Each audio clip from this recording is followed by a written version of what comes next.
Step number 3, the cashless end game. Cash is banned. Central bankers drop interest rates into negative territory. This puts the squeeze on all those small retail banks, putting most of them out of business.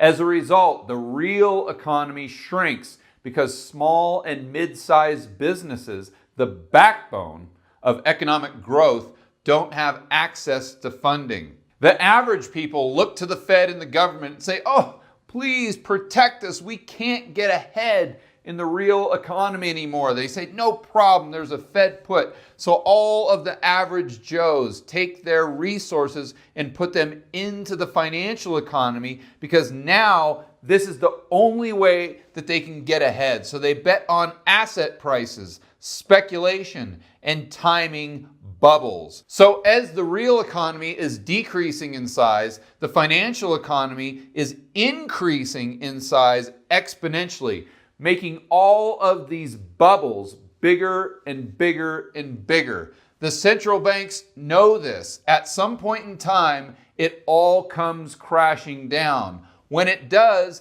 the big banks go to the central banks and say, "Hey, we need a bailout. We've got systemic risk." That's when the central banks look at the big banks and say, no, I don't think so. They let them fail. The central banks have then wiped out the small banks and the big banks, so they are now the only game in town. They have 100% control of the money and the credit. If they control the money and the credit, they control you. And to hear Richard Werner explain this in his own words, let's go back to that article. Here, Werner talks about the Bank of England, but you can insert the name of any central bank. By supporting monetary reformers, meaning people who want to ban cash, the Bank of England may further increase its own power and accelerate the drive to concentrate the banking system if credit creation was abolished and there was only one true bank left, the Bank of England. It would further the project to increase control and monitoring of the population. With both cash and bank credit alternatives abolished, all transactions, money creation, and allocation of that money would be implemented by the Bank of England. Werner goes on to imagine how the PR departments of the central banks and the mainstream media would spin this, how one could increase their security and safety with this digital money.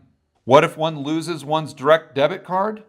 No doubt some bright Bank of England spark or else any of the talking heads in the media will then suggest we should adopt the techniques long practiced with our pets, namely implanting microchips under the skin as our money of the future.